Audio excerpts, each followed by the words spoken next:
Hello, everyone. I'm back with another live stream, and thank you all for joining.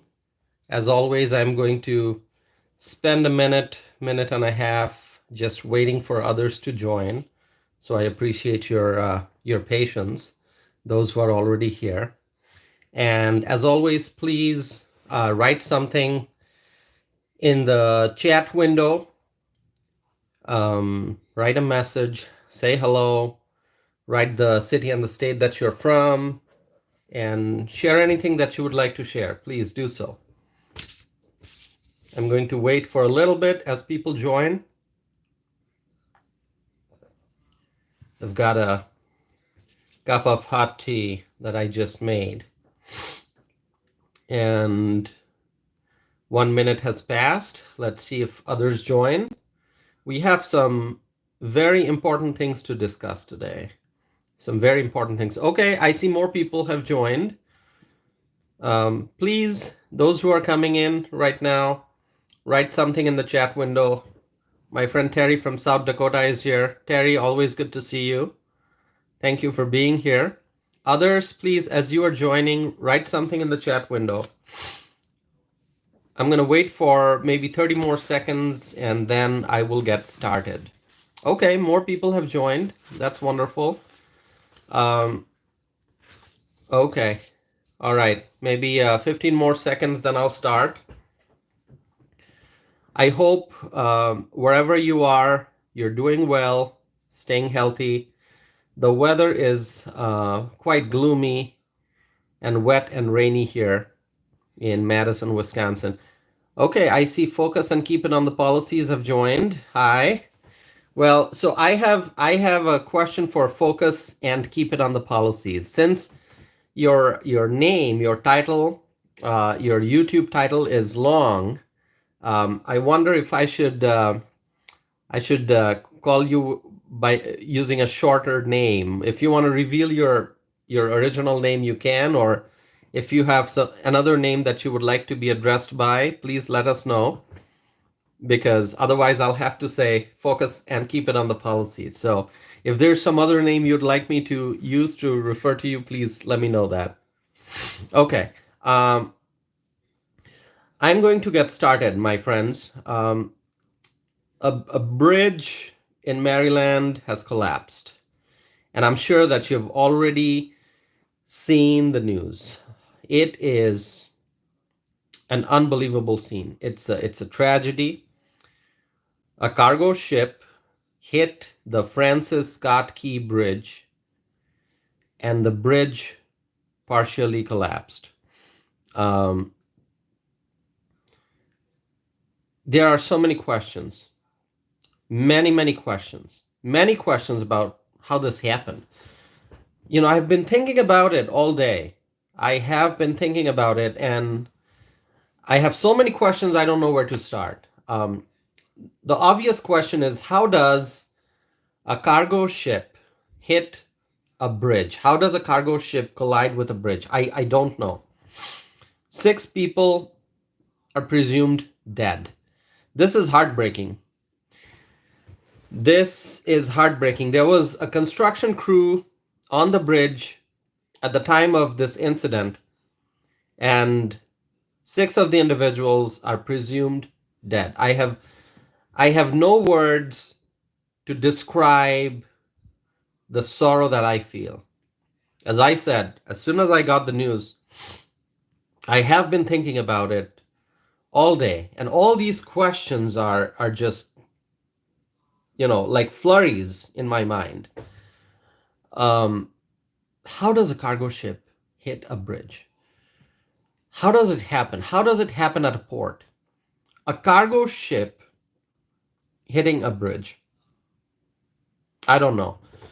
According to the US Coast Guard, finding survivors is unlikely. My friends, the bridge is decades old. The Francis Scott Key Bridge. It officially opened in March of 1977. In the month of March, it opened in 1977. And this is the month of March. So it's an anniversary month. and this is 2024. The bridge is named after Francis Scott Key, who is the author of Star Spangled Banner, our national anthem. 6 lives presumably lost, according to reports. It's a tragedy. And my friends, you all understand that this is a very important bridge. This is an important bridge for transportation, and the Port of Maryland is extremely important for the supply chain. And you know that I talk about the supply chain a lot. I do mention the supply chain a lot. I talk about inflation. I talk about supply chain problems. And, you know, what just happened in Maryland, this is going to severely impact the supply chain. Now, in terms of transportation and traveling in that area, there will be many detours, obviously, because of the bridge collapse. This is going to severely affect everyday transportation.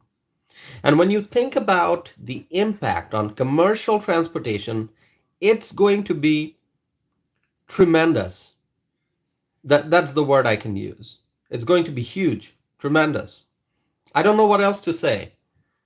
I don't know what else to say. I mean, this is going to severely disrupt our economy, the local economy in Maryland, the regional economy, and the economy as a whole. It's going to affect the US economy.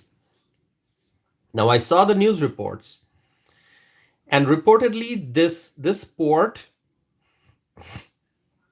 is a major route for shipments of automobiles, farm machinery and equipment, agricultural goods, and more. I mean, think about automobiles. Think about farm machinery. Think about agricultural goods, agricultural products. This port is a major route for shipments of all these things: automobiles, farm machinery, agricultural goods. And imagine the kind of disruption there would be because of this collapse. Focus is writing about Pete Buttigieg, transportation secretary. You know, all I will say about Pete Buttigieg is, since Biden came to office and made Pete Buttigieg a part of the cabinet, and I can comment on Joe Biden's cabinet ever since Joe Biden came to office, and the choices that he made for different secretary positions. I mean, think about Alejandro Mayorkas, okay, and what he's doing with the border. Think about Pete Buttigieg in charge of transportation, and some other folks. I'm not going to comment on them, but Biden's cabinet is not the brightest cabinet, okay? I think we all understand that. This administration has made so many decisions that hurt the American economy. And, you know, a president must have cabinet members who are competent, who we can rely on, who can get the job done. But Biden's cabinet, they're not very competent. I mean, think about what's been happening in the transportation area, okay, in the transportation sector. You hear about all the chaos surrounding the airplanes. I mean, air travel is such a pain, okay? Air travel is not fun anymore, okay? It used to be fun getting up on a plane and going someplace. I mean, after all, you're flying in the sky, right? Supposed to be fun. No longer fun. No longer comfortable. And we have seen train derailments, okay? When you look at railway, we have seen train derailments in the last few years. And now with this ship.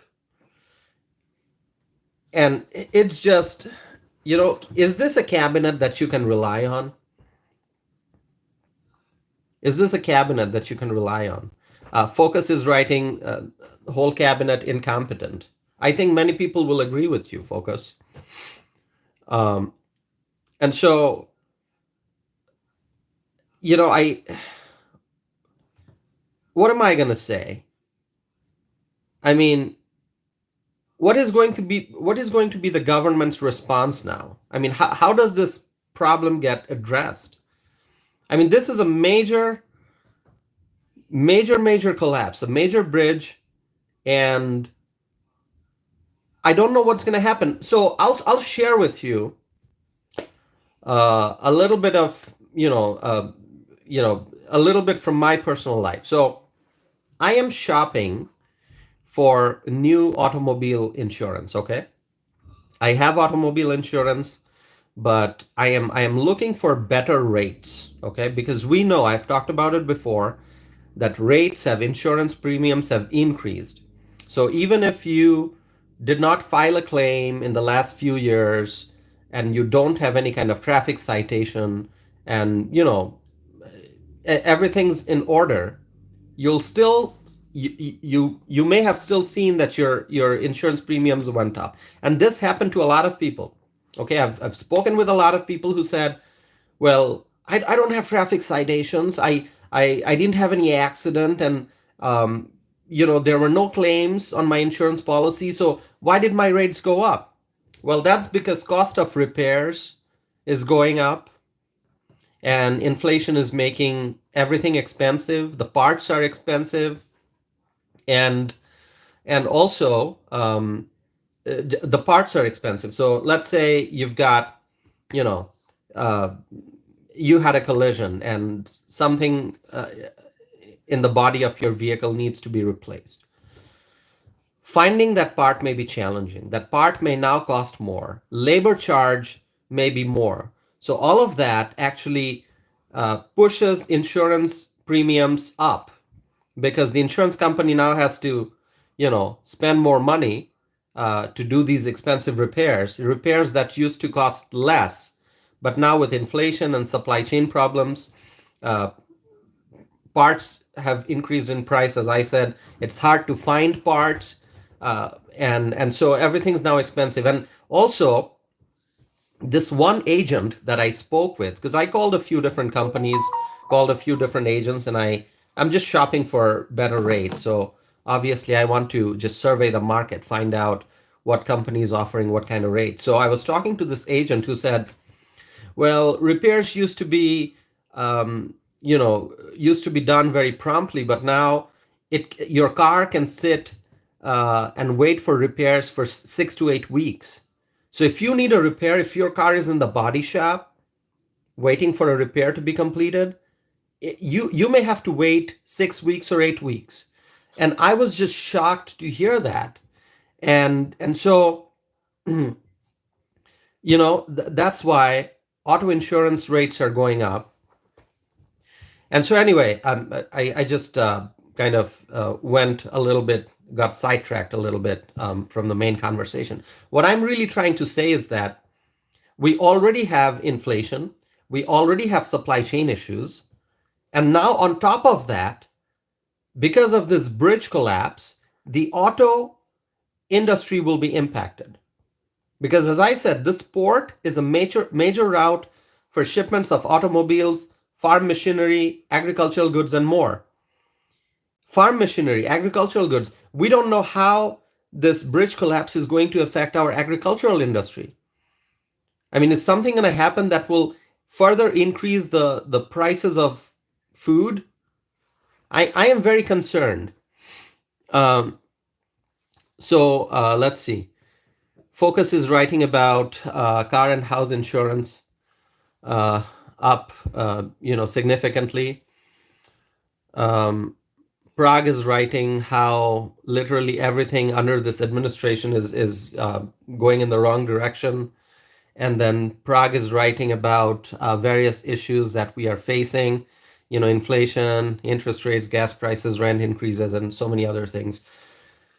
And, I'm just, this bridge, this is an iconic bridge. This is an iconic bridge, and now that bridge has collapsed. Reportedly, the movement of ships in and out of Baltimore has been indefinitely halted, indefinitely stopped. Just think about it. Think for a second what's going on. The movement of ships in and out of Baltimore has been indefinitely stopped, meaning we don't know when ships can move in and out of Baltimore again. I mean, we are a global superpower, the most advanced industrialized nation. And a bridge has collapsed. First of all, there are questions about how the bridge collapsed. How did that ship collide with the bridge? And we know that because of what happened, movement of ships in and out of that port has stopped indefinitely. We don't know when movement will start again. I mean, the shipping industry, it's fast moving. I think the transportation industry in general is fast moving. Ships, I mean, so much of business, so much of cargo is moved through ships. And the airline industry, fast moving industry, the trucking industry, trucks are delivering goods all over the country every day. And also there will be impact on the trucking industry too, because of this bridge collapse. A lot of trucks going in and out of Maryland and in that region, moving in that region, will now have to go through detours. That's going to increase cost. That's going to cause traffic problems and lots of other things. I'm sure anyone who lives in Maryland will be able to give us a better sense of what it feels like in that area now. Okay, I'm not in Maryland. I'm in Wisconsin. Um, let's see some comments here. Focus writes, supply chain disruptions. Um, Terry writes, Biden's term in office, a series of unfortunate events. Prague writes, on top of already existing supply issues too. Focus writes, prices will go up even more. Exactly. And so let me just mention this again. Reportedly, there were 8 people on the bridge when it collapsed, okay? And a lot of the information may be updated because there are more questions than answers. So whatever I'm saying now, there may be updated information tomorrow or day after tomorrow. So the information that I have is what I learned from the news as of this evening. Reportedly, there were 8 people on the bridge when it collapsed, and it has been reported that at least 2 people were rescued and 6 presumed dead. This is heartbreaking. And so here are some other information that I want to share. It's being reported that the container ship made a mayday call. This is a very critical piece of information. That container ship made a mayday call prior to collision. Of course, as I keep saying, we are waiting to learn more. We are waiting for more information. So you all can understand how serious this situation is. A bridge has collapsed. A bridge, an American bridge, has collapsed because a container ship collided with the bridge. And it's still hard to believe. I have to say this over and over again because it is so hard to believe. I mean, it's a port. It's a port. How can a ship collide with the bridge? How does that even happen? How is it even possible? And people are presumed dead, lives presumably lost. Movement of ships in and out of Baltimore has been halted.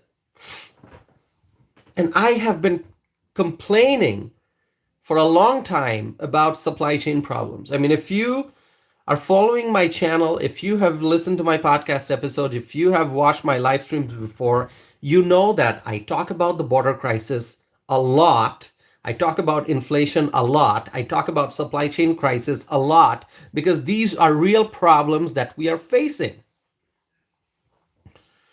Ever since COVID outbreak, we have seen and we continue to see supply chain issues, and now the situation is going to get worse.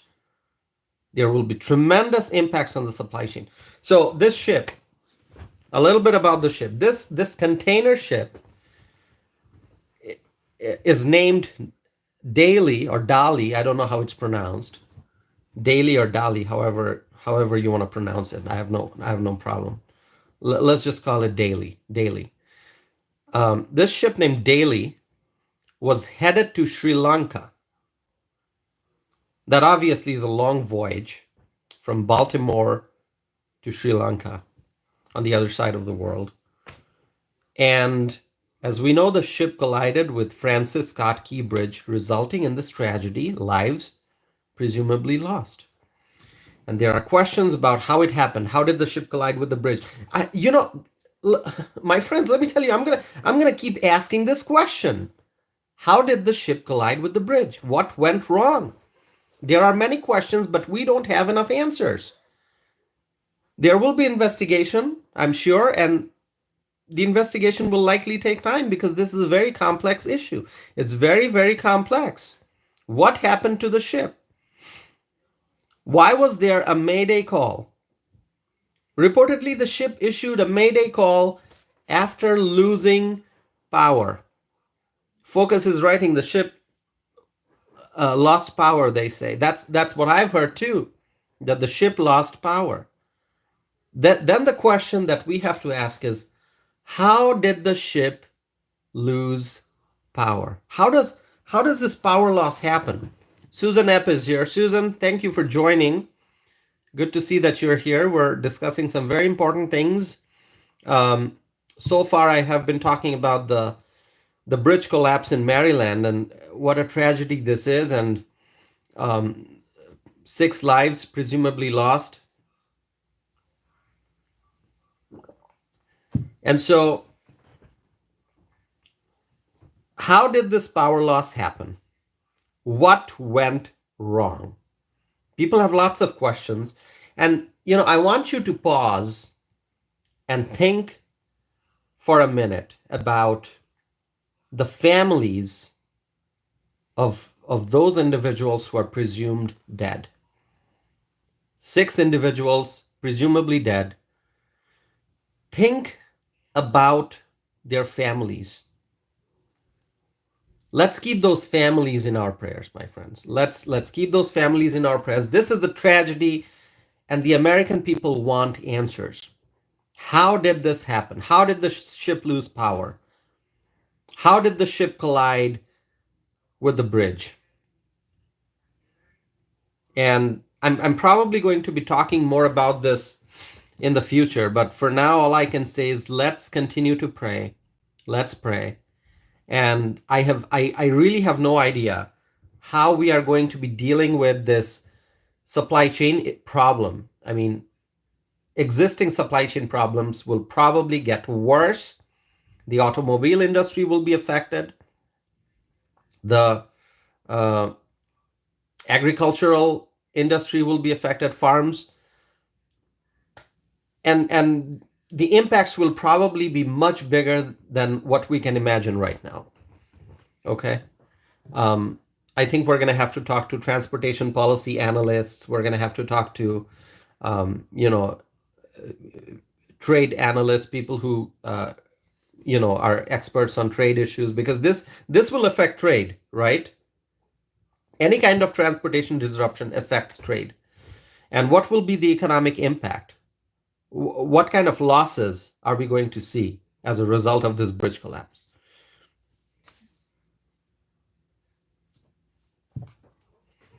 Barb is here.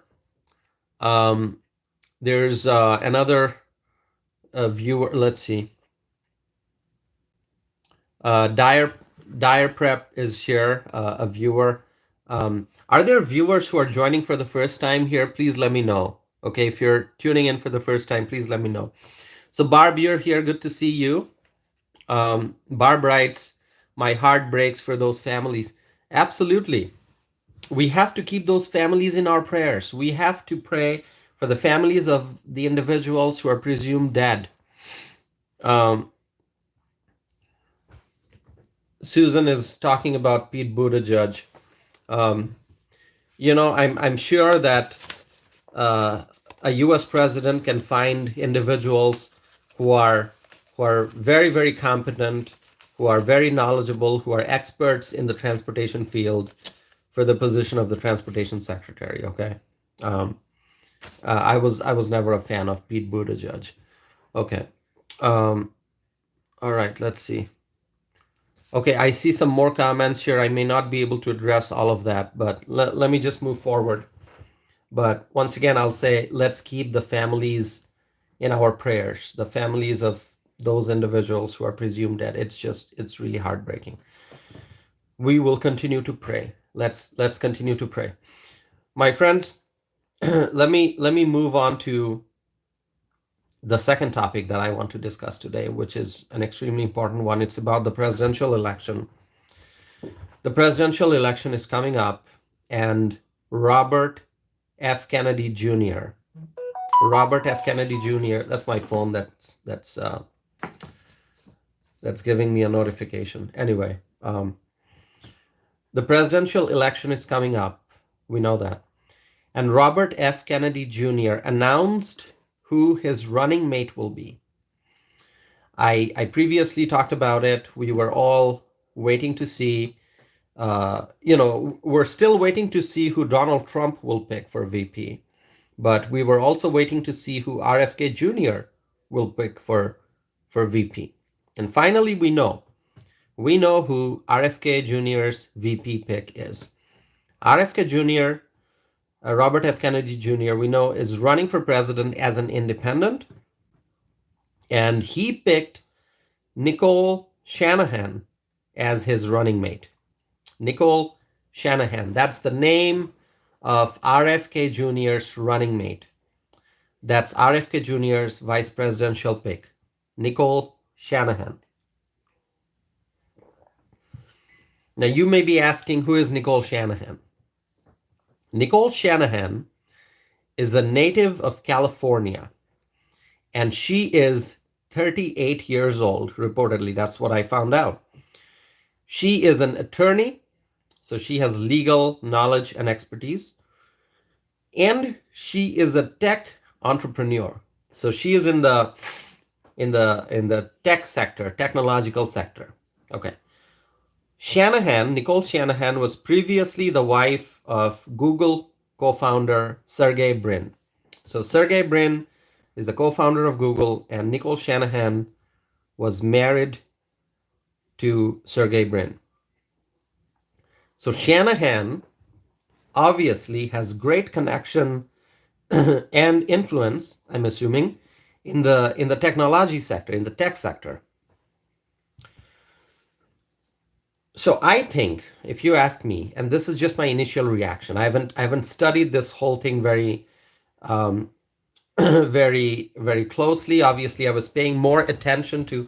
So first of all, I was looking forward to March 26th, which is today, because I knew based on previous reports that RFK Jr. would be announcing his vice presidential pick on March 26th. So I was looking forward to that. But sadly, in the early hours, I learned about, as soon as the news broke this morning, uh, I, I saw the news of the bridge collapse, and that's what I was focusing on pretty much all day. Obviously I had a busy day, I had things to do, work, personal life, but I was paying attention to news updates about the bridge collapse. So I really did not have much opportunity to read more about Nicole Shanahan and the Kennedy campaign. But it's pretty obvious that Nicole Shanahan has great connection and influence in the tech sector. Now, if you ask me, as I said, my initial reaction is that the Kennedy campaign just became stronger. And what's interesting is that Nicole Shanahan, who used to be a Democrat, has walked away from the Democratic Party. It's going to be very interesting to see what happens going forward. I think the Democrats, if you ask me, I think the Democrats are in a panic mode right now. The Democrats are in a panic mode. And if you think about it, Nicole Shanahan, a lifelong Democrat who just walked away from the Democrat Party, is now Robert F. Kennedy Jr.'s running mate in the presidential race. And this just made the presidential election even more interesting. It's very interesting. I mean, for the first time in a long time, we are seeing an independent candidate who's gaining so much of momentum, right? I mean, most presidential elections are about the Democratic candidate and the Republican candidate. So the two major political parties, Democratic Party, Republican Party, it's mostly about whoever the GOP nominee is, whoever the Democratic nominee is. People are focused on them. But now, for the first time in a long time, people are going to be paying attention to the independent candidate, RFK Jr. And obviously, just the name, keeping everything else aside, you think about the Kennedy name, one of the most powerful names in American political history. Okay? The Kennedy family. And this is Robert F. Kennedy Jr. The name carries a lot of power. The name Kennedy, it carries a lot of power, a lot of influence. And so this presidential election is becoming more and more interesting every single day. And if you ask me, I think a lot of liberal voters who don't like Biden because of inflation and other problems, and who can't imagine voting for Trump, they may end up voting for RFK Jr. That may happen. So let's see. Terry writes, as long as she can help Kennedy take votes from Biden. That's what I'm going to discuss here in a little bit, Terry. And then Terry writes, Trump just jumped into the top 500 richest. Oh, really? I didn't see that. That's pretty amazing. So, I've heard a lot of people say, people are asking the question that which party will RFK Jr. take votes away from? Okay. Now, I have always said that a candidate has to earn votes. A candidate doesn't really take votes away from one party or another, but a candidate has to earn votes. But I must admit that in this case, I think RFK Jr. is going to take votes away from Biden. Okay, and here's how it's gonna work, according to my views, according to my analysis. There are liberal voters who voted for Biden in 2020, but they regret doing so. Okay, I'm talking about a lot of moderate Democrats, moderate liberals. Okay, I mean liberals, but not like far left, moderate. A lot of moderate Democrats, voters, not political activists, not elected officials, just moderate Democrat voters who voted for Biden because he's a Democrat. They just voted the Democrat label. Voted for Biden, but afterwards, what they saw happen to the economy, what we are going through right now, this affected the hearts and minds of a lot of moderate Democrat voters. I mean, a lot of moderate Democrat voters, they are not happy with inflation. They are not happy with supply chain problems. They are not happy with how Biden is managing the transportation sector. All the things happening with airlines, and also gas prices going up, energy prices going up, which is which is affecting the transportation industry, which is also affecting the prices that we pay at the grocery store, right? I mean, if the cost of transportation goes up because of rising energy prices, then the goods that are being transported from the warehouse or from the farm to the grocery store is now going to cost more. And a lot of people don't like what's happening around the world. We see more military conflicts and more unrest around the world. And overall, I think there are many moderate Democrats who voted for Biden, but they just absolutely dislike what Biden and his administration, what they have done to the economy. So, as those moderate Democrats look at 2024 presidential election, they cannot imagine voting for Biden again. They are just sick and tired of the Biden policies. They can't imagine voting for Biden again, but they're also not going to vote for Trump. I mean, some may, and I've said this before, some may say that, hey, the economy was better under Trump, and overall our position in global politics in at the international level, America had a better position.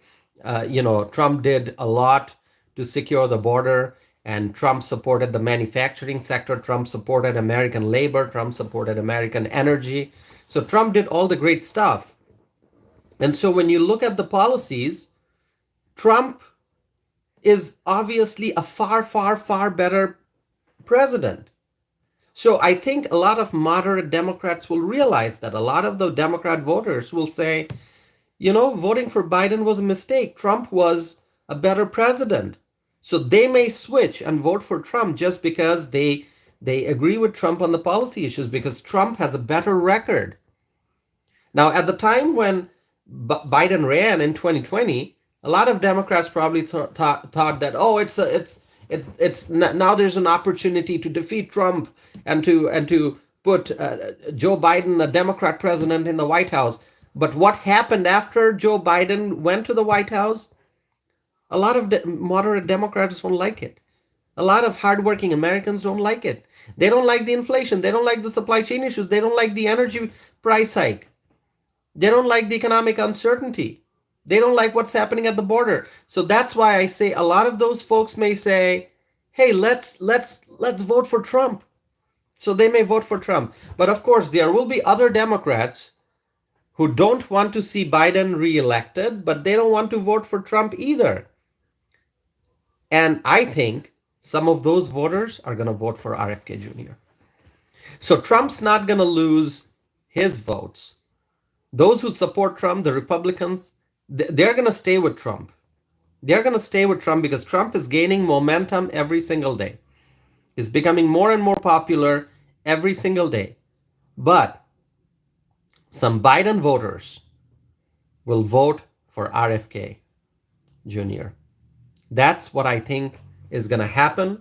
I don't know how significant that portion will be. How many individuals are going to make that decision? They're going to go from Biden to RFK Jr. So I don't have an estimate, but I think it'll be significant enough to help Trump win. Okay.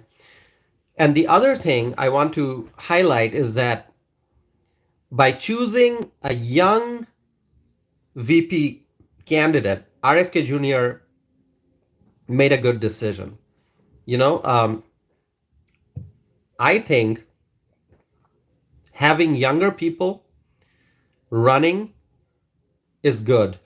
Okay, it's good. I mean, I don't want politics to be necessarily about age, because obviously I'm a strong Trump supporter, and Trump is a very senior candidate, right? I mean, he's a senior citizen. But when I see Trump, I see that he may be old, but he's strong. He is sharp. He speaks well. He answers questions sharply. His movement is fine. He's going up on stage.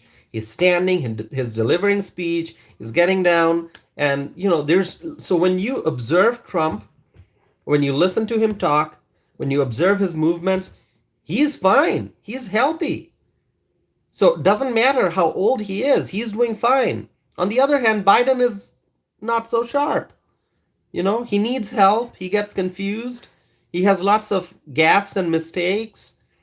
And I don't want to go into those details, but you know what I'm talking about. So Biden is not sharp, and we can see that on the TV screen. The mistakes he's making, the way he's moving, he's confused. He needs, help to figure out which direction he's supposed to go after he's done with the speech. But Trump is sharp. But going back to the issue of younger voters, so as I was saying, I don't want to make politics about age. Okay, you can run for office as a and I'm talking about office in general. I'm not saying president or US Senate or Congress or mayor or city council. I'm just saying if you're running for elected office, you can do it as a 20-year-old. uh and you can also run for office as a senior citizen, whether it's 65 or 75 or 80-year-old. You can, it's our freedom. Well, certain offices may have some age limitations. I think you have to be a certain age to run for president, if I'm not mistaken. But I'm just talking about running for political office, public office in general. But I think it helps in this day and age to have a younger running mate, because we saw with Vivek. Remember, we saw with Vivek how much of support Vivek got, Vivek Ramaswamy. When he was running, people liked the fact that he's a fairly younger guy, successful, speaks very well, very sharp, and performed very well on stage and does great public speaking. And so people were energized to see an energetic young presidential candidate. And so I am glad that RFK Jr. Now I'm going to vote for Trump, okay? So RFK Jr. is not getting my vote. I just made that very clear. I'm a solid conservative, and I'm going to vote for Trump, okay? I vote for Republicans. RFK Jr., if you analyze his campaign, my observation, my opinion is that he did the right thing by picking someone who's younger, because that individual, Nicole Shanahan, is probably going to help uh, RFK Jr. win younger votes. Okay, she may be able to help RFK Jr. reach out to younger voters, and that's gonna help, I think. So let me look at the live chat window. Janet Cobb from Mississippi. Janet, wonderful to see that you're here. Wonderful to see that you've joined the live stream. Sheriff of YouTube is here. Hey friends, Canadian MAGA 100% here. Sheriff, great to see you. Let's see. Yeah, Susan is writing about the COVID vaccine. Susan, I can see your comments here. There are differences of opinions even within the Republican Party. You talk to different Republicans, they'll express different views about the COVID vaccine. So I understand, Susan, what you're saying. Let's see.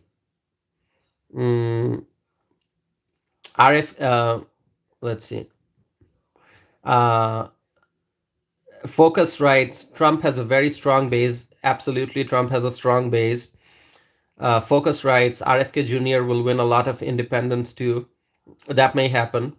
Terry writes, Shanahan will bring in the young. Yes, that's what I mentioned, that there'll be lots of younger voters who may be inclined, who would otherwise probably vote for Biden, but now they may be inclined to support RFK.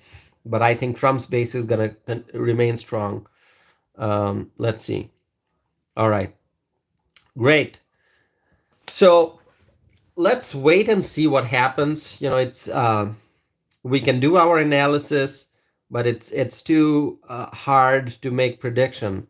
And obviously, the name Nicole Shanahan, those who are familiar with her, her name, those who pay attention to the technology world, they may know, they may have known from before who Nicole Shanahan is, but for a lot of people, this is going to be a brand new name. Okay. And so I think the voters will have to spend some time to learn about Nicole Shanahan. Okay. But if you ask me, um, Trump, Trump 2024, I made that very clear. That's who I'm supporting. Susan Parker is here. Susan writes, "Hi, Tassif. Susan, it's so wonderful to see you. I think it's been a while since I've seen you in a live stream or, commenting on one of my videos. So, yeah, Susan, it's wonderful that you're back. Great to see you. Thank you for joining. And yeah, please stay connected. We are discussing some very important topics. We talked about the bridge collapse, and I'm talking about Robert F. Kennedy Jr.'s presidential campaign. And there's something else I'm going to share with everyone in a little bit. Let me look at the chat window. Okay. Um, Susan writes, "I have been sick and very busy lately." Oh, Susan, so sorry to hear that you've been sick. I hope you are feeling better now. Um, uh, I send my best wishes to you for good health, and I hope you're doing well now. So it's good to see you. Thank you for joining. Um, all right, my friends. Let me share with you some excellent news. You're going to be happy, okay? Especially if you are in Wisconsin, you're going to be happy. But I know a lot of my viewers are joining from other states, but you're still going to be happy because, well, let me just hold on to it for a second. Before I share with you what I'm going to share with you, let me just say, if you remember, I talked about this. I recently visited Green Bay to speak at a luncheon organized by Informed Women. So there is a group of freedom-loving women in the Green Bay area in northeast Wisconsin. So if you look at the map of Wisconsin, look for Green Bay. It's in northeast Wisconsin. So, excuse me, there is a group of freedom-loving women, and they are very active in the political world. They try to stay informed about different things that are happening in the country, in the state, and that's why their group is called Informed Women. They are a group of freedom-loving women, really patriotic Americans. And so I received an invitation from Informed Women to speak at a luncheon, to be the featured speaker at a luncheon that they organized in Green Bay. I talked about immigration. I shared my immigration journey, how I came from Bangladesh to the US, how I became a US citizen. I shared my views on immigration issues, and I spoke for an hour and 13 minutes approximately. So this happened in Green Bay. This event took place on March 12th. And for anyone who may not have seen my video, I have a video from the event on my YouTube channel. So my speech, my presentation was captured on video, and it's available on YouTube, so you can look at it. But that was in Green Bay, Wisconsin. Okay. And so I was in Green Bay on March 12th. And today we learned that Donald Trump is scheduled to visit Green Bay on April 2nd. So I am very happy that Donald Trump is coming back to Wisconsin, and he's going to be doing a rally in Green Bay, Wisconsin. Okay, so I'm very excited about that. I found out, and I'm just like, I am so happy because I was waiting to find out when Donald Trump is coming back to Wisconsin. Okay, now that he's the presumptive nominee, people are looking to welcome Donald Trump here in Wisconsin, and so it's just wonderful. Let me look at the chat window here. Okay, Terry writes, "Good place to hold a rally." Absolutely, it's a great place to hold a rally. Okay, I would love to see Donald Trump do a rally in Dane County. Okay, Dane County is where I live. Dane County is it's a blue county. It is a blue county, very, very, Democrat heavy. It's a liberal county, but I would love to see Donald Trump do a rally in Dane County, hopefully in Madison.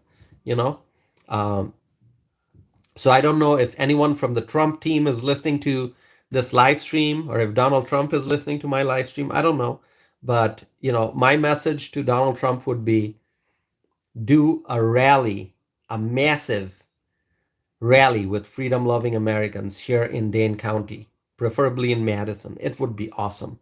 I mean, there are some great locations where a Trump rally could be held here in Madison, Wisconsin. I would love to see that. I would love it, but I don't know if that's going to happen. Um, Green Bay is a great location, great place, great city, great venue. And I know in Northeast Wisconsin, there are some um, strong, strong, strong freedom loving Americans, conservatives who are going to love, Donald Trump, give Donald Trump a warm welcome. And I'm sure people from all over the state will travel to Green Bay to attend a rally. Not just from Wisconsin, there will be people from out of state who are going to travel to Green Bay to attend the Trump rally. I mean, I attended a Trump rally uh, in 2020. Amazing rally, amazing. And Trump has done many rallies in Wisconsin, and people love him in Wisconsin. So I'm glad to see that he's coming back, and that is April the 2nd. And that date is very significant because April 2nd is election day in Wisconsin, and I'm talking about the spring election. I'm going to take a sip of my tea. After 51 minutes, this is room temperature now, okay? My tea is not hot anymore. It's room temperature, but it's still refreshing. Um, so April 2nd is election day in Wisconsin, spring election. And I keep saying that Wisconsin is a battleground state, okay? Now, a lot of people call Wisconsin a purple state. Because it's a swing state. Because as I have mentioned before a number of times, in Wisconsin, in statewide races, sometimes a Republican will win, sometimes a Democrat will win. So it all depends on voter turnout. It depends on lots of other factors too. But you never know. A statewide race can be won by a Democrat or a Republican. It's hard to make predictions. And so that's why it's called a swing state, a battleground state. Trump won Wisconsin in 2016, and that was historic. That was pretty amazing. And so I think Trump has to spend a lot of time in Wisconsin because he would have to make sure that the people of Wisconsin vote for him. He has to win Wisconsin if he wants to win the presidency. I think it's very important. These 10 electoral college votes from the state of Wisconsin is extremely important for a candidate to win the White House.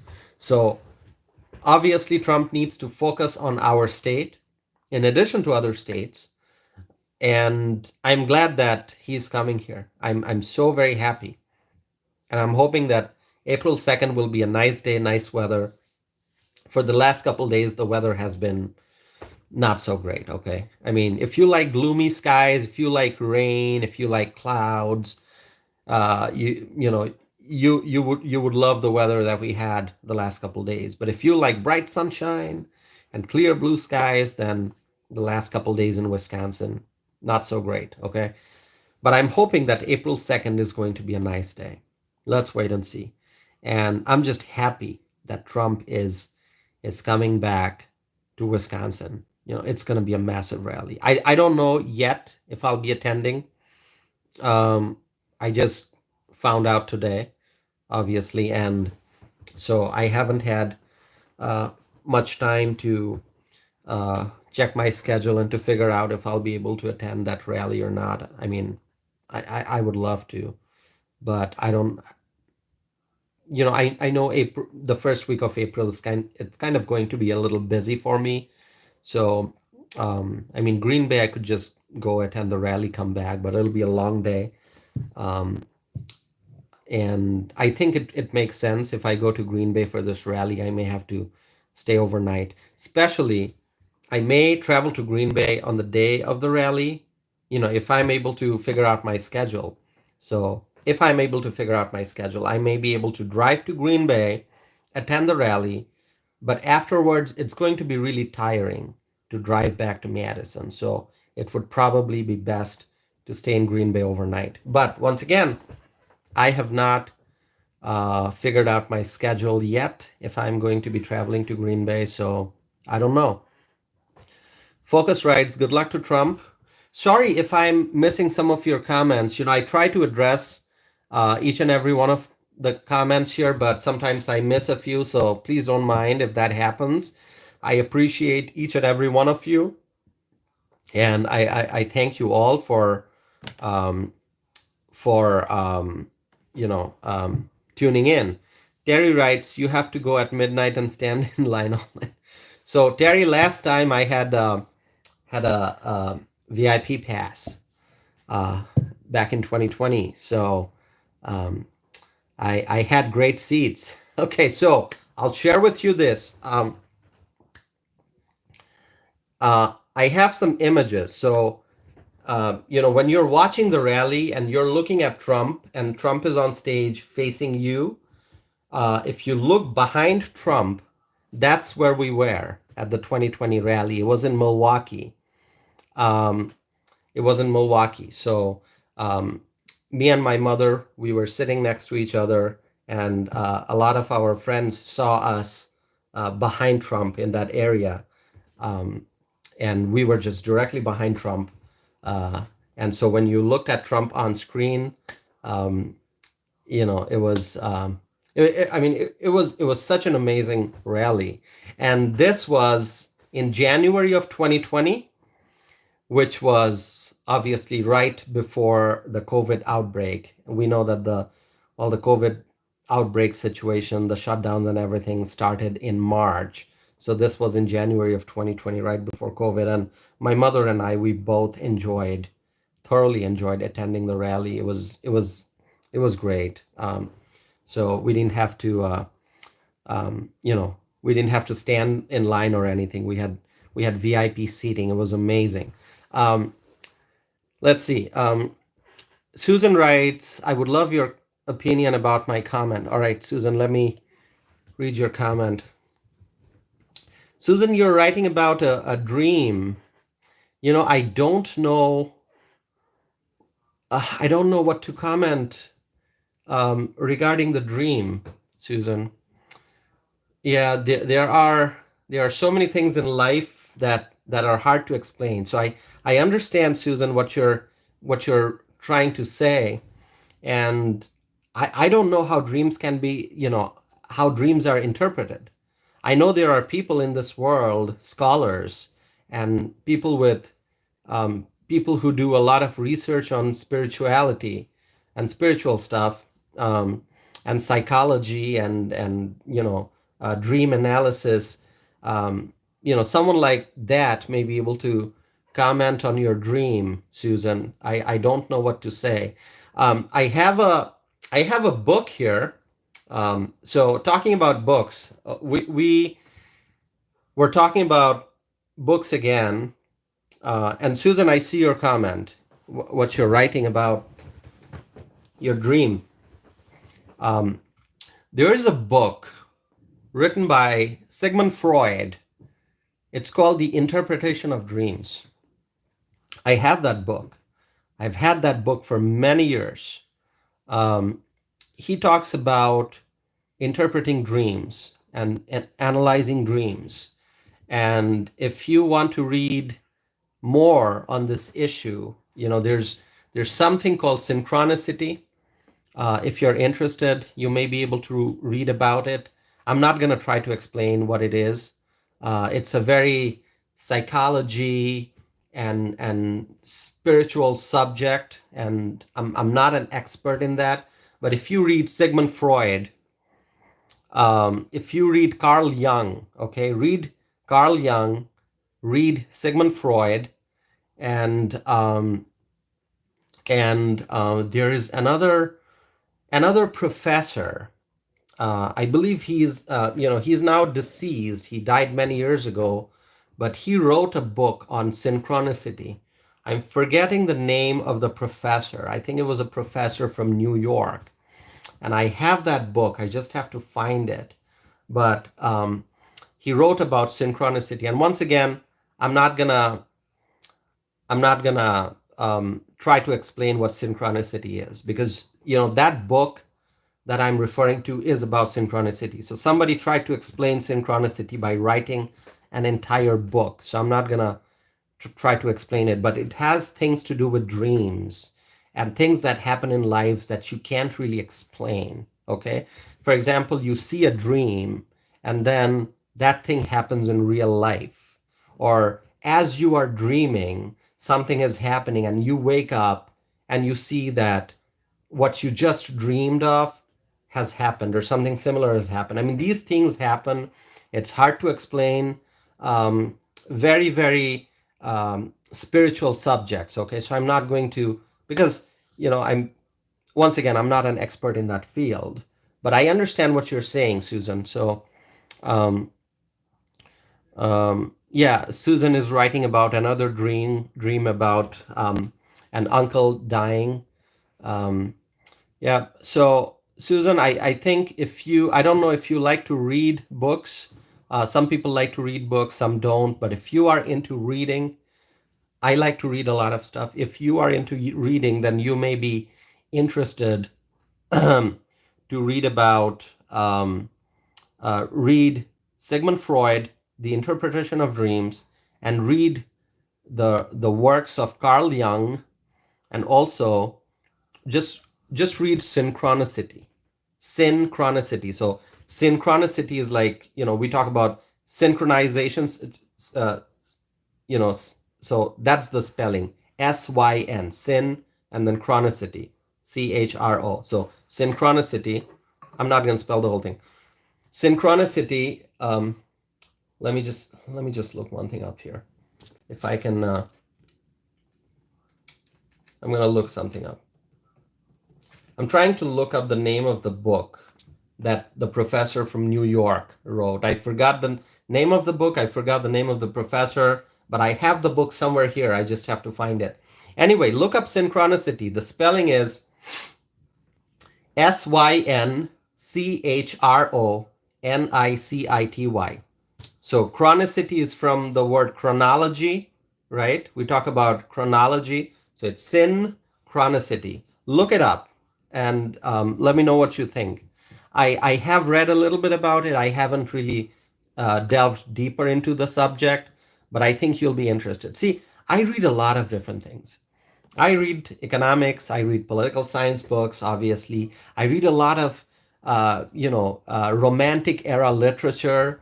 I read Charles Dickens. I read Jane Austen. I read, J.M. Coetzee, a writer from, South African writer, a Nobel Prize winner. He's one of my favorite writers, J.M. Coetzee. I read his book. And I read ancient Greek and Roman mythology, and I read a lot of healthcare policy books, American healthcare policy, and I just read. I read a lot of history books, and then I read poetry. John Keats, my favorite poet, Lord Tennyson, Alfred Lord Tennyson, one of my favorite poets, and I am also one of my favorite poets. Okay. Um, for those who didn't know, I write poetry and I have published 2 books of poems. So in my list of the most favorite poets, I am also one of my own favorite poets. I love my own poetry, okay? So there's a little bit of advertisement about myself. If you want to check out my books, you can. I mentioned the names of my books previously. It's one of the books is called She Has Surrendered to Slumber. She Has Surrendered to Slumber. And the other book is Neptune's Dusk. You can look it up on the internet. I think you'll find those on Amazon. So, yeah. So, anyway, we went from talking about presidential politics and Donald Trump to synchronicity and interpretation of dreams. But let me tell you, I love having these conversations. I love the fact that people tune in, um, and I love sharing my thoughts. I love to hear what you have to say, and I encourage people to share your views, share your opinions, write your questions. So Susan asked me a question about dream interpretation, and so I kind of gave a long answer, I think. But anyway, we talk about a variety of subjects here. Everything's important. Susan writes, I wrote a gospel poem and I paid to have it made into a. That's amazing. Susan, do you have that song somewhere on the internet? Is it on YouTube? Um, uh, Anyone who wants to listen to it, where should the person go to listen to your song? If you have a link, please feel free to share, okay? Or just if we can find it on the internet someplace, let me know. You know, creative stuff is so important. We all have creativity. Um, you know, some people like to write, some people like to draw and paint, some like to sing. Um, Susan writes, no, I haven't gotten it copyrighted yet. Okay, all right. Susan, when you have that song, if you want to share a link when it's publicly available for people to listen to, feel free to share a link so I can listen to it. All right, my friends, you know, once again, just going back to what I said towards the beginning of this live stream, we have to pray. We have to continue to pray um, for all those people who have been affected by this tragedy that happened in Maryland. A bridge collapse, economic disruption, transportation disruption, economic uncertainty. What's going to happen? Lots of questions, not enough answers. But we have to pray for the people who have been affected by this collapse, and presumably 6 individuals died, 6 lives lost, and it is just heartbreaking. It is absolutely heartbreaking what happened in Maryland. And once again, there are so many questions, and not enough answers. You know, I still want to ask, you know, just really simple questions, and we want the answers. How did the ship lose power? What happened? And how did the ship collide with the bridge? What exactly happened? How did this happen? And what's going to happen now? What's going to happen now that um, now that the bridge has partially collapsed? Will there be, you know, how long will cars have to make detours? What's going to happen to the port? What will be the economic impact? How much of losses will there be because of what happened? And so, you know, we just have to wait and see. As I said, there are lots of questions, not enough answers. Okay, my friends, I want to share with you all also. I want to share with you that here in Wisconsin, this is the political season right now.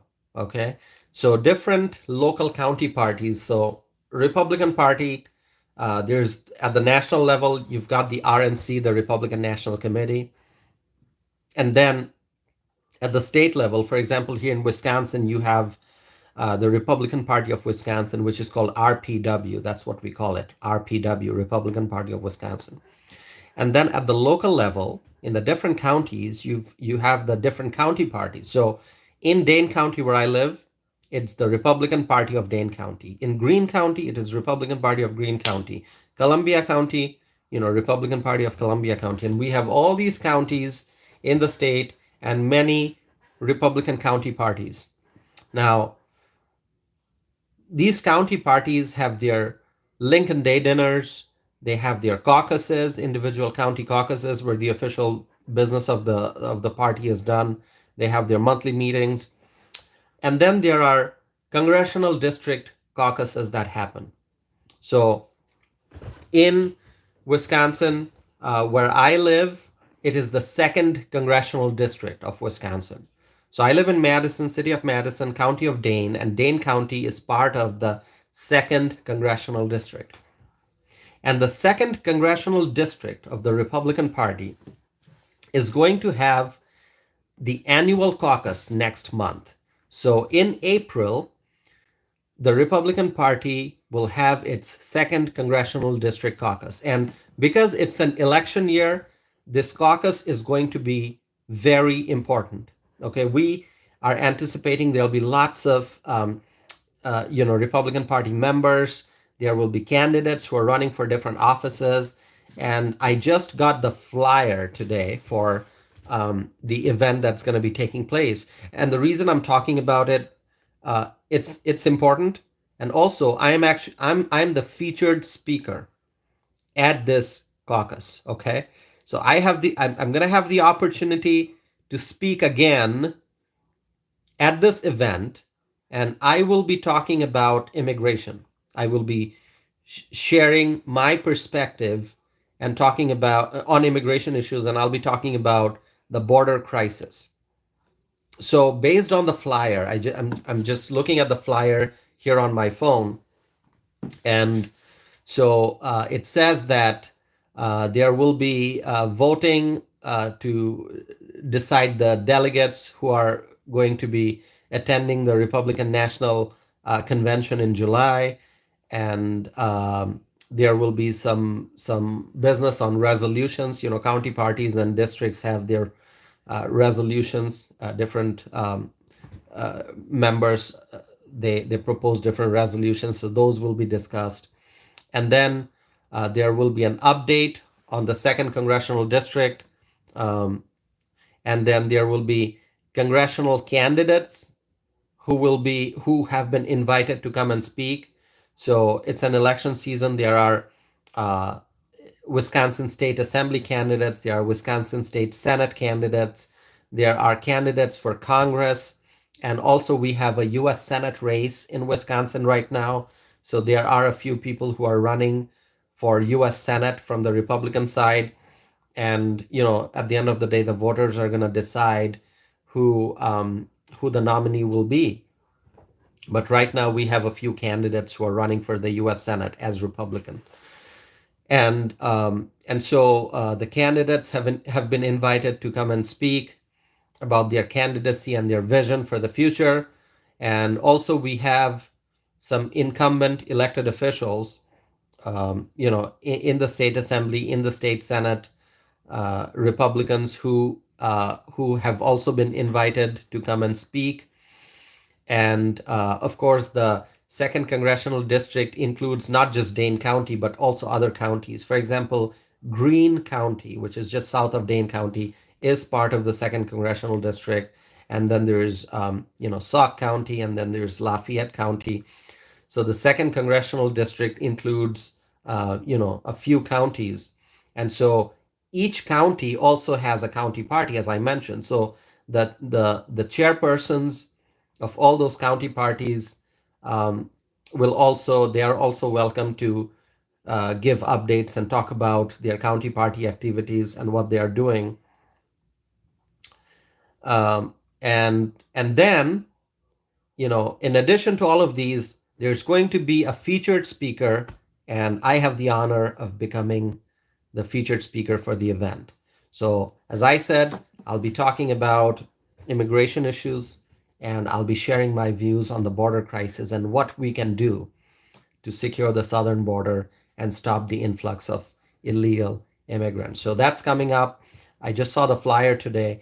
I knew the date. I had it on my calendar, obviously, because I confirmed with the event organizer. I confirmed with the chairman of the second congressional district, who is a very good friend of mine. And so I was just waiting to see the flyer, and I got it today. So I wanted to share this good news with you all, that I have an opportunity coming up to talk about immigration again. And so that event is on April the 13th. So we still have many more days left.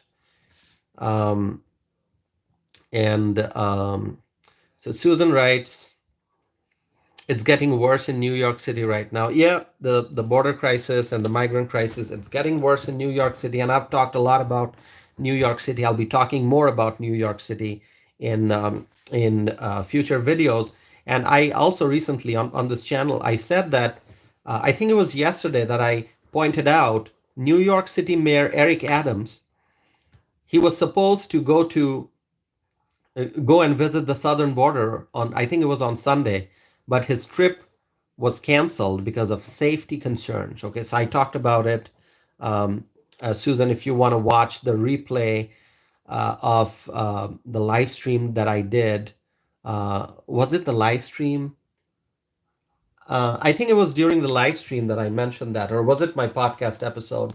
See, I do live streams and also I publish podcast episodes. So sometimes I forget which topic I discussed during live stream and which what I discussed during um, when I recorded a podcast episode. So let me look it up here real quick. So it was it was yesterday on the 25th that I talked about New York City Mayor's border visit cancellation, and it was during the live stream. So if you missed the live stream, you can watch the replay. I would appreciate that. So Terry writes, NBC News cut ties Tuesday with former Republican National Committee Chief Ronna McDaniel. I saw that, Terry. I saw that news. I haven't read the details, but I saw the headlines. I read a little bit, and so yeah, Ronna McDaniel, um, she was supposed to be a contributor. I think, is that the position? Let me see. Right. Okay. Was she going to be a contributor? Let's see. I'm going to click on the news and read the details here. As a political analyst. So NBC News made the decision to hire former RNC chairperson Ronna McDaniel as a political analyst, but then NBC News reversed that decision. So yes, I saw that, and it's obvious. I mean, I've seen on social media, I've seen people talk about it.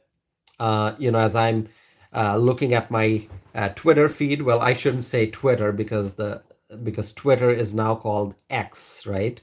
I still keep saying Twitter for some reason, but it's not Twitter anymore. The name has been changed, the logo has been changed, the brand is different now. It's X. X is the name of the app. As I was browsing on X, I saw the news about Ronna McDaniel and what's happening at NBC. And also on Facebook, I've seen some of my friends write about it, commenting, expressing their thoughts on NBC first making the decision to hire, and then making the decision to then reversing the decision to hire. Anyway, I don't have much comments about it, but I'll just say that Republicans are really excited and looking forward to seeing what RNC does going forward. RNC meaning the Republican National Committee, because now there is new leadership at RNC, and President Trump's daughter-in-law, Lara Trump, is also at the RNC. She's the co-chair of RNC. And so obviously the Republican National Committee is in good hands. And so we just have to wait and see, what direction the RNC pursues going forward. I feel very optimistic. I feel very positive, and I am thinking that whatever decisions will be made will help strengthen the party, will help unite Republicans. And that's so important. My friends, it's important that the Republicans be united, because you see on the left, on the Democratic side, I mean, the Democrats tend to be very, very united. We see that. But now um, they are losing their unity. They are losing their unity. And the fact that Robert F. Kennedy Jr. is running for president, that's going to um, loosen up this unity that the Democrats usually have, because a lot of Democrat voters, as I said earlier during this live stream, a lot of Democrat voters, moderate Democrats, those who are really sick and tired of the Biden administration's policies, those who are sick and tired of inflation and supply chain problems and global unrest, and they're sick and tired of the border crisis. A lot of those moderate Democrats are going to, you know, move towards RFK Jr. Some will move towards Trump,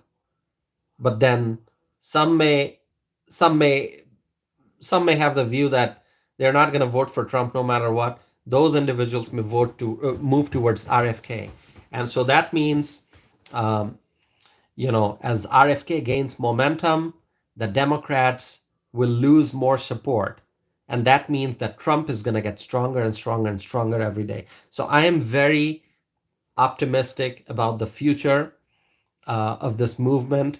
I think the Republicans are going to do great.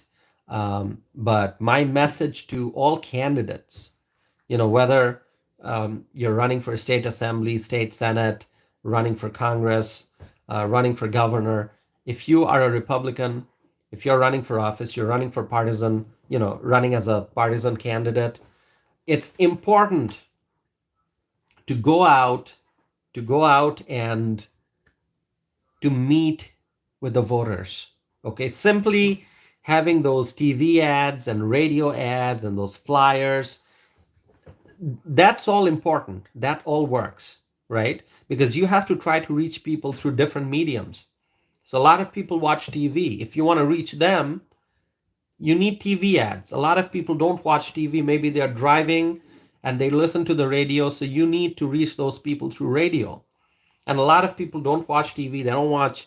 They don't listen to the radio. They spend their time on their phones or on their laptop. So that's where you need to be creative about placing ads on the internet, so that as people are browsing the internet, they get to see the ads and reach those voters that way. But the best way to reach voters is in person.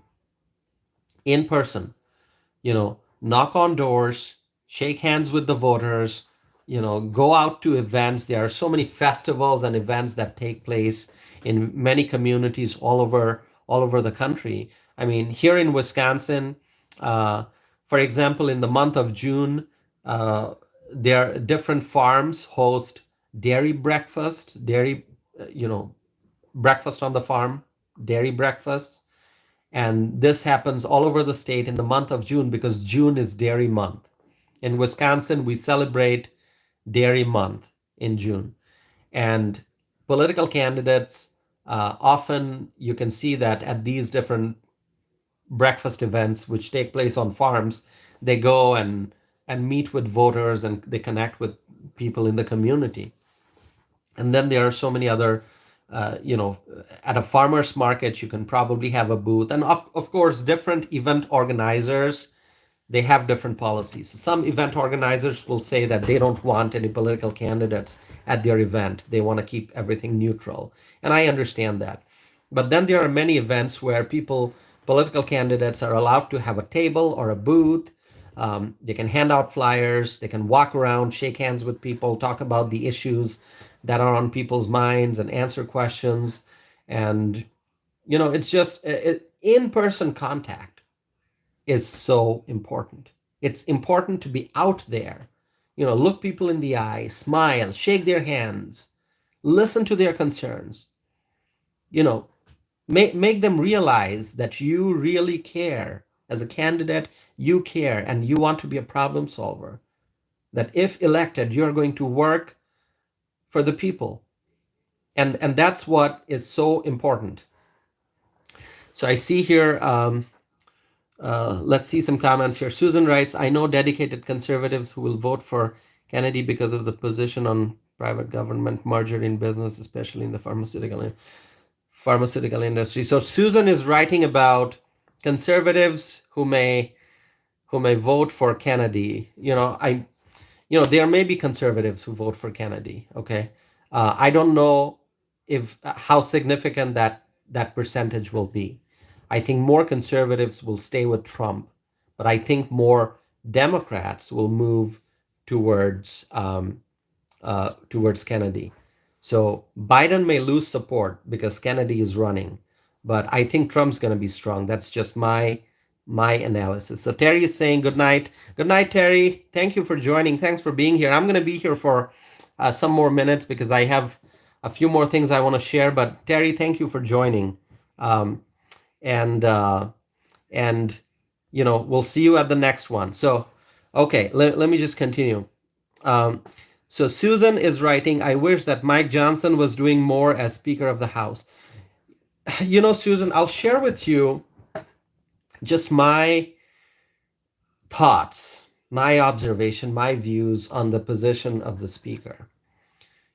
Being the Speaker of the House is one of the most difficult jobs in American politics, in American government. Okay, there are some very important positions in government, especially when you look at Congress. Laura, wonderful to see that you're here. Wonderful. Thank you, Laura, for joining. Hope things are well on your end. Laura writes, right, conservatives will stick with Trump. Kennedy will not win me over at all. Yeah, Kennedy is probably going to win over a lot of the Democrats, as I said, but the Republicans are going to stay with Trump because the Republicans, they love Trump's policies, because the Republicans remember that when Trump was in office, he was working hard to secure the border. We did not have inflation. Gasoline was affordable. Businesses were doing great. Small businesses, big businesses, they were all doing great. A lot of people started new businesses. People felt great about investing because they were confident about the direction of the economy. If you see that there's a lot of uncertainty in the economy, then people are afraid to invest because they don't know if they are going to get a good return on the investment. But when Trump was in office, people had confidence. So they expanded their businesses, they started new businesses. And so that everything was great. So yeah, absolutely. Conservatives will stick with Trump. They are loyal to Trump. Anyway, going back to the question of the position of the Speaker, as I was saying, being the Speaker of the House of Representatives, it's one of the most difficult jobs in Washington, okay? And there are some very important positions. Obviously, being the president, it's not an easy job. It's pretty hard, right? You have to make so many decisions that impact not just millions, but billions of people, because the decisions made by the US president not only affect Americans, but affect people around the world, right? Because we live in an interconnected world. A lot of trade decisions, a lot of military decisions are made by the president. So it's important. So that position is important, no doubt. The highest public office in the country, the US president. But the Speaker of the House, it's a very, very difficult job. And anytime that a person becomes the Speaker of the House, people start criticizing that person. It's the nature of the job. It's the nature of the job that whenever somebody becomes the Speaker, let's say there's a congressperson, there's a member of Congress, friendly, gets along with, has friendly relationship with colleagues. But as soon as that person becomes the Speaker of the House, then that person has to manage so many things. And whenever you're managing a large body of legislators, there will always be people who will oppose you, even from within the party. Obviously, Mike Johnson is a Republican.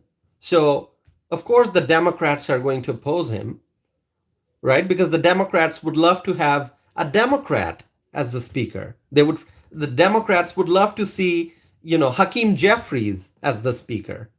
Before that, they wanted Nancy Pelosi, and she served as the Speaker. And now the Democrats are looking to regain majority in the House so that they can have Hakeem Jeffries as the next speaker. That's what they want to do. And that's why I keep saying that it's important for the Republicans to grow the size of the majority in the House, not just retain the majority, but grow the size of the majority in the House. And so Speaker Mike Johnson has a very difficult job. He's trying to make all these difficult decisions. And so of course the Democrats oppose Mike Johnson, but even within the party, even among Republicans, you'll see that a lot of Republicans oppose Mike Johnson because it's the nature of the job. I mean, think about Paul Ryan. Okay, Paul Ryan from Wisconsin, he is such a popular political figure in Wisconsin. And he was, for many years, a very, very popular political figure in Wisconsin. People loved him. And he also ran for, he was also Mitt Romney's running mate in 2012. You remember that, right? Mitt Romney, the Romney-Ryan presidential ticket. And so obviously people loved Paul Ryan. But then, as soon as Paul Ryan became the speaker, because of the nature of the job, a lot of Republicans started opposing him. Of course, he is still very widely respected and loved here in Wisconsin, but because he served as the speaker, let's just say that as soon as you become the Speaker of the House, there will be many people from within the party who will oppose you. It's the nature of the job. You just put anyone in the speaker's seat, people will start opposing that person. It's a very difficult job. And, God bless Mike Johnson. He's trying his best, but it's a challenging time. I'm not going to comment on specific legislation. I'm not going to comment on specific steps that he's taking. I'm just sharing with you my overall impression. I think Mike Johnson is a nice guy. Okay. I heard his speeches after he was chosen as the speaker. I heard what he had to say. Look at Kevin McCarthy. People loved Kevin McCarthy, but as soon as he became the speaker, there were many from within the Republican Party that opposed him. Same happened with Paul Ryan. Same happened with Kevin McCarthy. Although Kevin McCarthy's situation was different because he was basically ousted from his position, in the middle of his term. So anyway, that was a different scenario.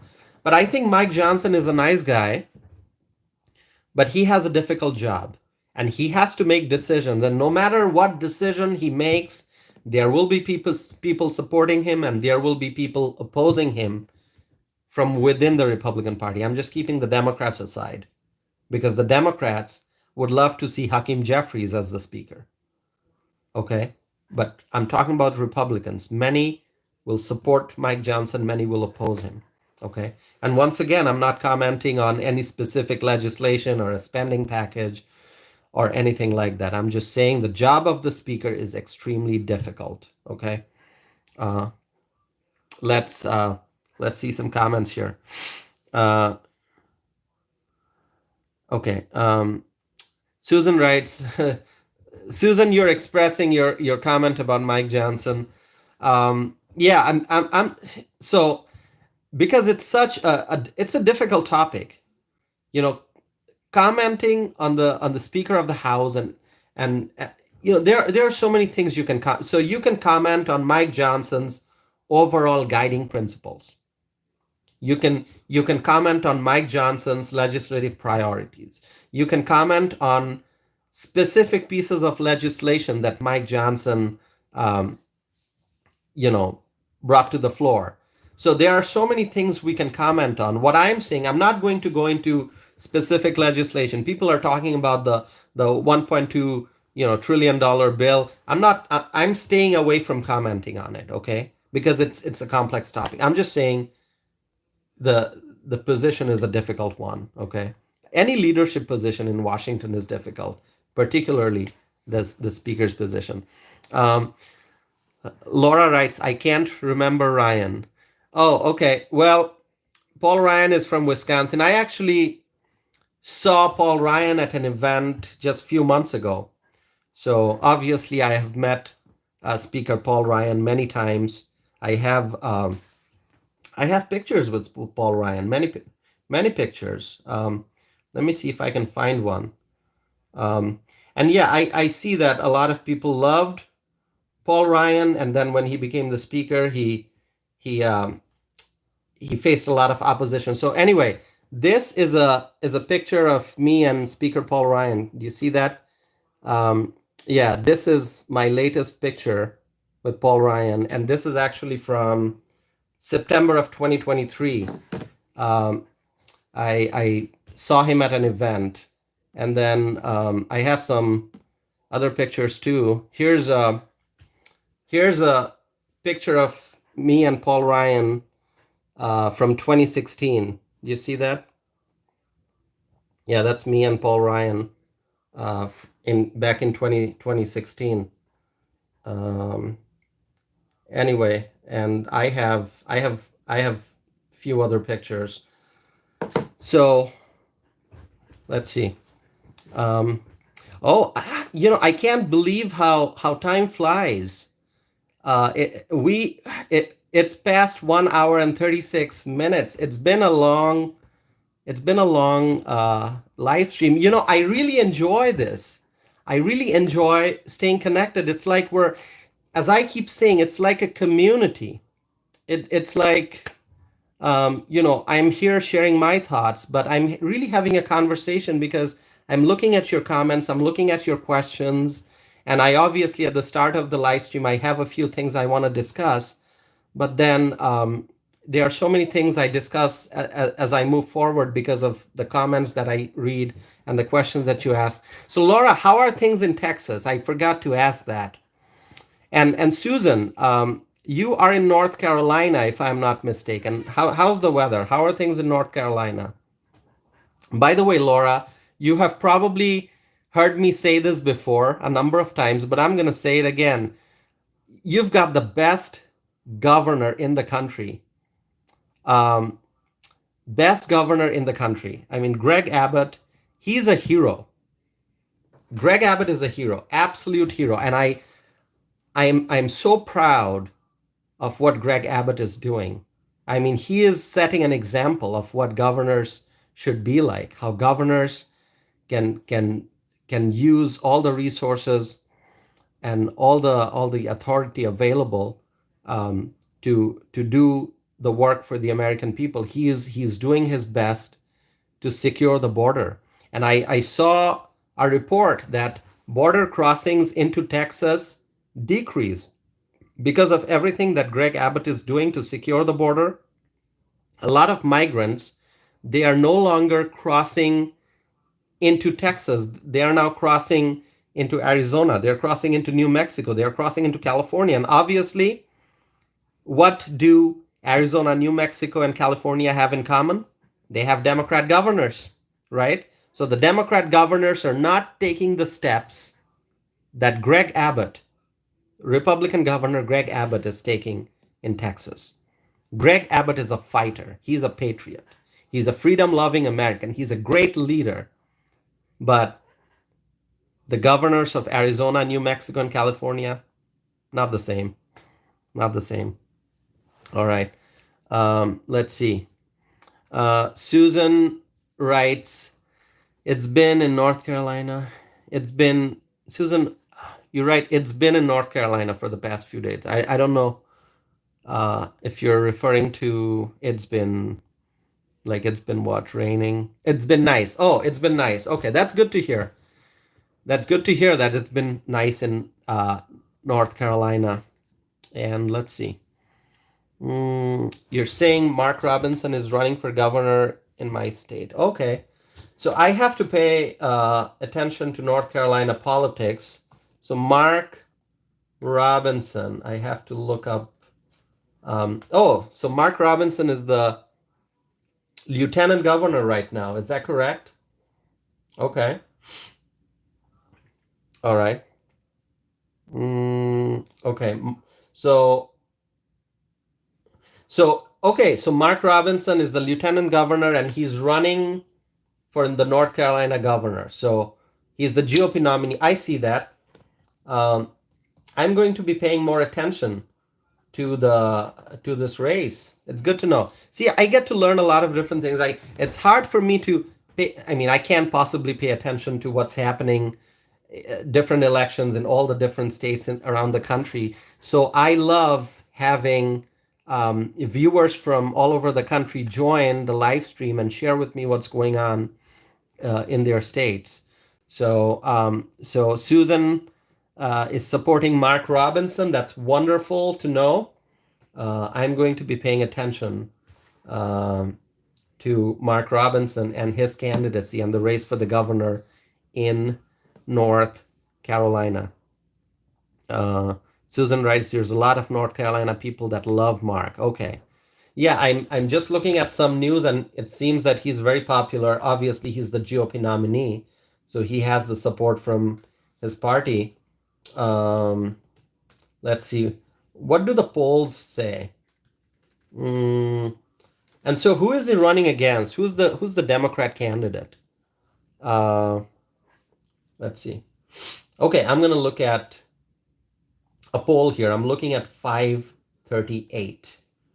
Oh, the other candidate, it seems it's somebody by the name of Stein, right? So it's Robinson versus Stein. And who's winning? Who's winning? Let's see. Okay, so I'm looking at 538, some of the poll numbers here, but I think I'm really going to have to, you know, when I go offline, when this live stream ends, I'm going to do a little bit of research rather than trying to read everything while I'm doing the live stream. So Susan writes, Trump endorsed him as well. Okay, well, a Trump endorsement is very powerful. Trump endorse Mark Robinson. Let's see. Okay, so a Trump endorsement is very, very powerful. I mean, look at what happened in Ohio. As far as I can remember, there were three Republicans running for U.S. Senate in Ohio.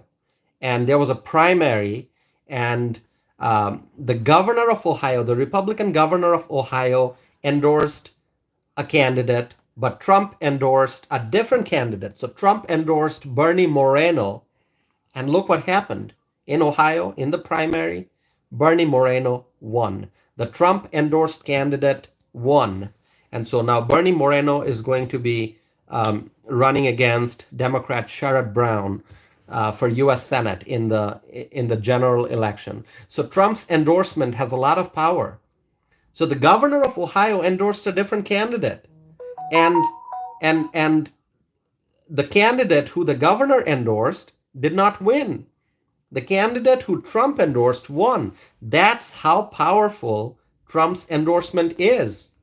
And so I'm glad to hear that Trump has endorsed Mark Robinson. I'm going to be paying very close attention to the North Carolina gubernatorial race now that Susan has mentioned it. So I appreciate that.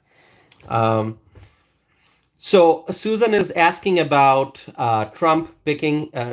Susan has a comment about Trump picking a VP.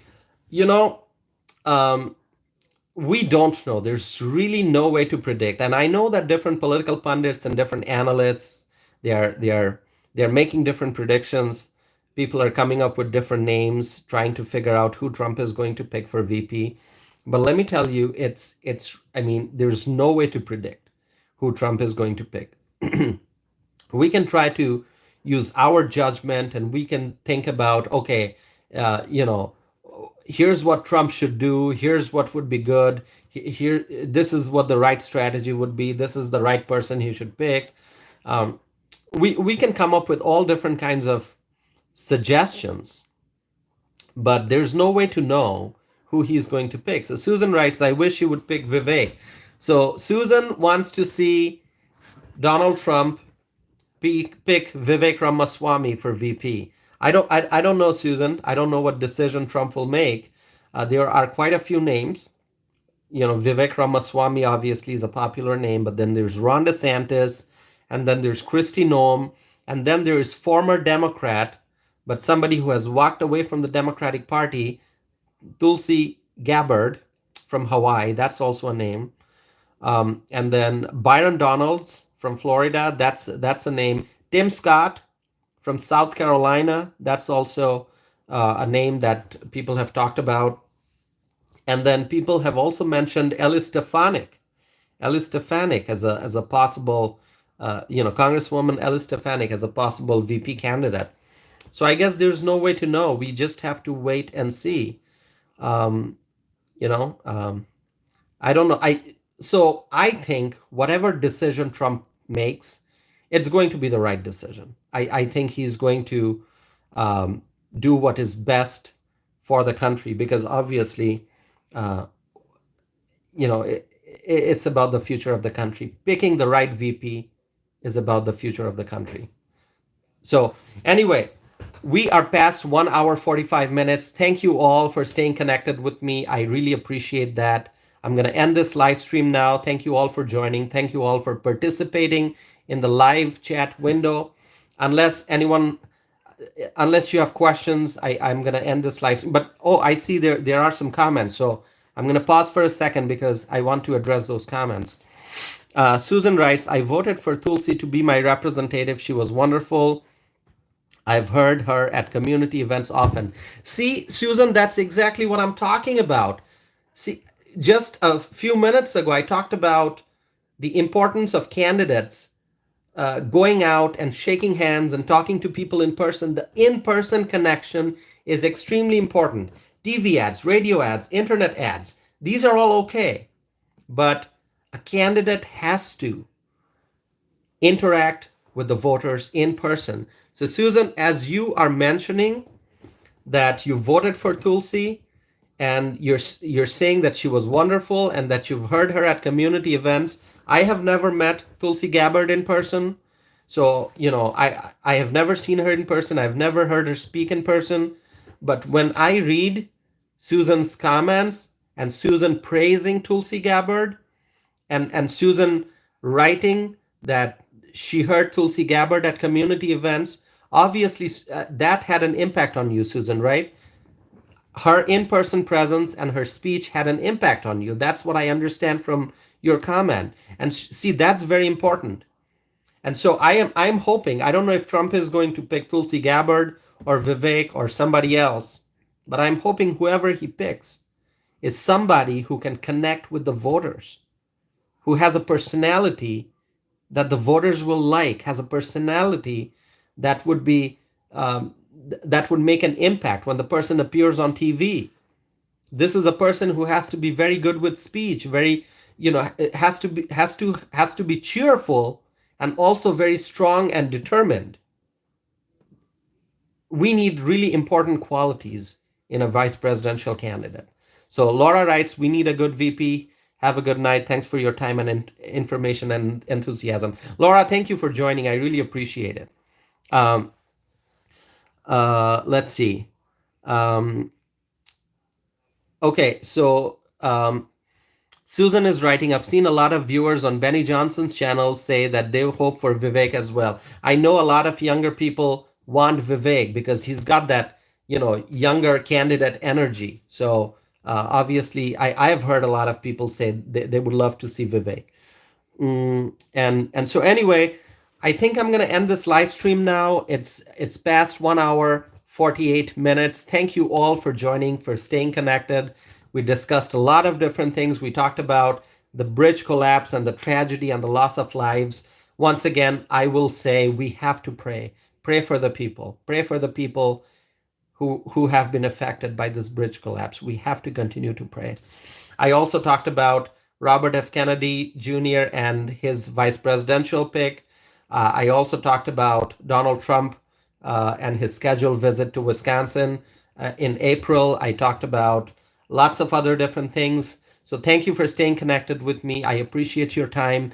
And I will be back again with more videos and more live stream. And so please stay connected to my channel and tell your friends, your family members, and your neighbors about this channel. Help me spread my word. Help me spread my message. Share the links to my videos with the people you know. Thank you all once again, my friends. And I hope to be back again soon. And have a wonderful night. I'll see you again soon. Thank you.